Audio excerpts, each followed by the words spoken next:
is the second time, I guess. I know the second half of the last time y'all played kind of found some rhythm in the second half offensively, but Vanderbilt's just kind of thrown off the offense. Just what were they doing that was working so well?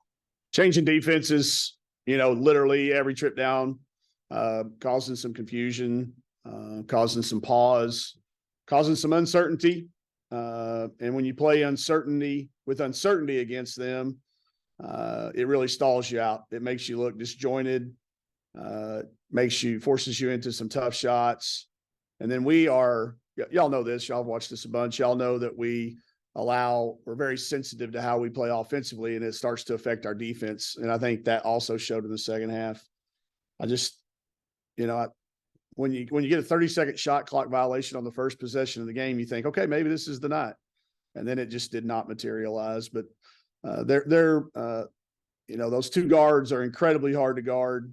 We did a really good job at times and a really poor job at times. But yeah, I thought, again, the second half, just their ability to change defenses kept us from being aggressive. We missed some shots as a result of that typically we make. And we're not a very good team when we miss shots that we typically make.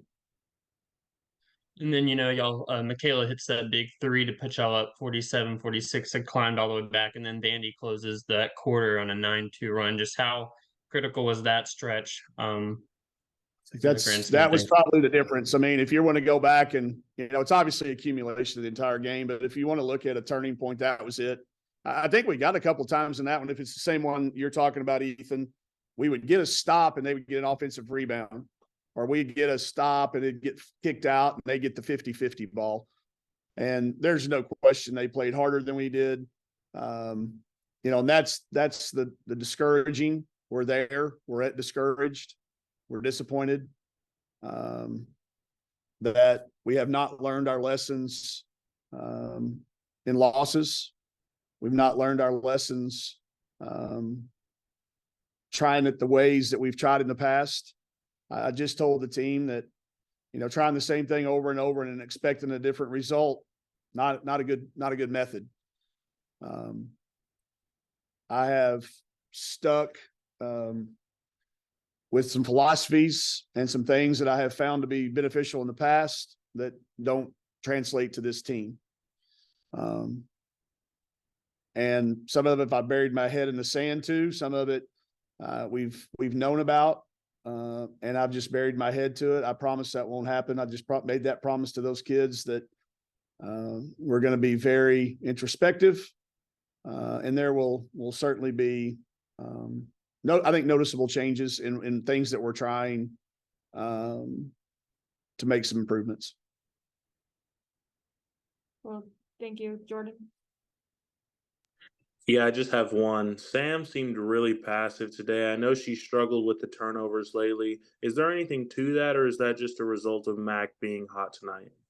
Mac was hot tonight. I thought she had the matchup that was – they were switching a bunch of stuff, and we got them in some great switches.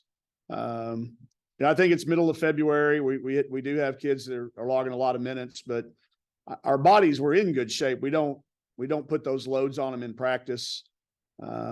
But I do think there's starting to be some mental fatigue. We got, kind of got Emory going a little bit right now, but I've got to try some other kids. Got to get some more kids in game situations to see what they can do, and not look down here and see kids being mentally fatigued maybe. But, Sam's not 100% healthy either. She's never going to make an excuse. And I'm not saying that that she played poorly. She just didn't make shots some that she normally makes. And she didn't turn it over tonight. I thought she did other things for us. But you can look at our wins and losses. If y'all have access to the stats or put them down, we are at our best when we have 5 people in double figures or near double figures, and we don't have a lone 30-point game. Aaron had the 37-point game in a loss. Mac had a 31-point game in a loss. We are better when it's, 15-15. That one game we had, I think, 4 kids with 16 and 1 with 15. That's when we're at our best. Teams know that. Teams are scouting us. And as a result, when we look down and I see, only 5 people score and the bulk of them carrying that load. We're typically not at our best when that happened, and that's what happened tonight, I think. Thank you. Yep. Christina? Coach, it seemed like you guys were kind of right there for most of the game. Obviously, it ended up 8-point deficit, but it didn't. You were able to get it close, take that lead. Yeah. Just what do you kind of credit the inability to build up a bigger lead or kind of keep it a little bit closer to? Lack of confidence. We're all struggling, Christina. You know it. I mean, our kids, coaches, kids. It's hard to lose. It's hard not to come out on the winning side of things all the time. You don't get the opportunity to learn from your losses anymore. And that's where I'm saying this is the first time in my 29 years. Sometimes I don't know how to protect some of these kids, how to protect each other, how to protect ourselves, and get some confidence. You can't fake confidence. You can't just give people confidence, but we're trying to be uplifting. I do tell you this, our kids just talked about in the locker room. We made tremendous improvement tonight on how we reacted to when things went bad. We just didn't carry it over to the court. Our timeouts were good. Our talk was good. There was improvements there. I'm just going to go back. It's a long answer, but the answer is our confidence is really shaken. And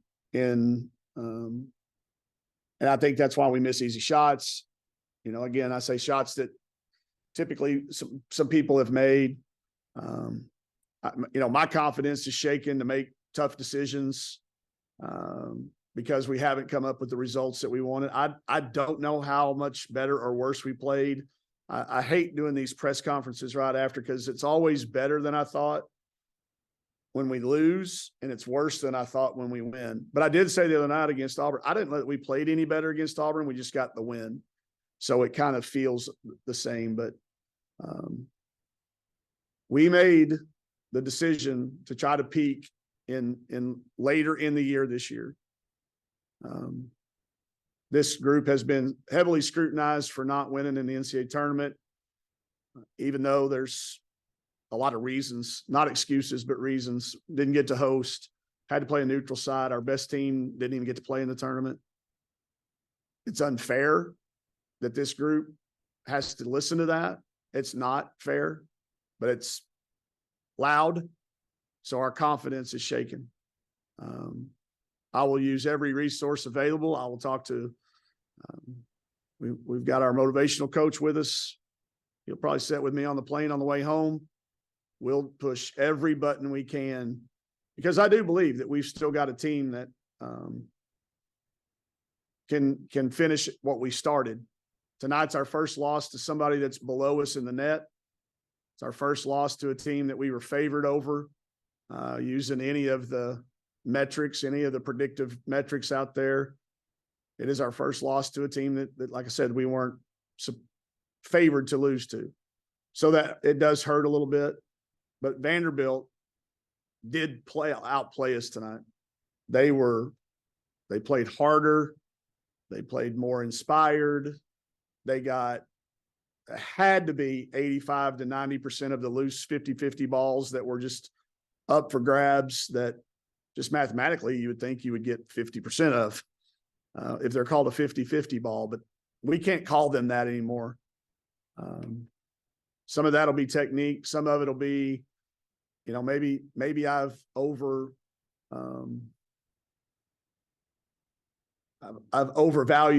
our ability to do some of that. So we'll get solutional. We've got 5 games left in league before the SEC tournament. It starts on Sunday with Missouri at home. I hope our crowds will stay with us. They make a difference. We don't have very many Sunday home games at all and not very many left. We need everybody behind us. And we will do as coaches and staff, our entire job right now is to get our kids some confidence.